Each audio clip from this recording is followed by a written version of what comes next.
Hello welcome back to my channel. ఈరోజు నేనైతే మీకు ఒక సింపుల్ రెసిపీ అయితే చెప్పాలనుకుంటున్నాను. బేబీస్ హెల్త్ వెయిట్ గురించి అనమాట.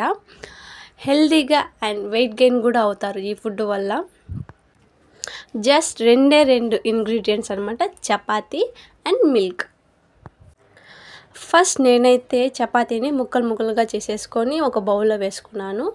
వాటికి సరిపడన్న మిల్క్ పోసుకొని నానబెట్టుకొని పక్కన పెట్టేసుకోవాలన్నమాట. మంత్స్ బేబీకి అయితే అలానే పక్కన పెట్టుకొని కాస్త నానిపోయాక మెత్తగా చేసుకొని ప్యూరీలాగా బేబీకి ఫీడ్ చేసేయచ్చు. ఇయర్స్ బేబీకి అయితే అలానే పెట్టేయచ్చు.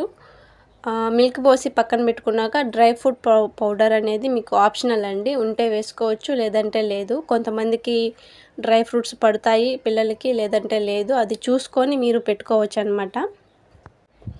పిల్లలు మాత్రం దీన్ని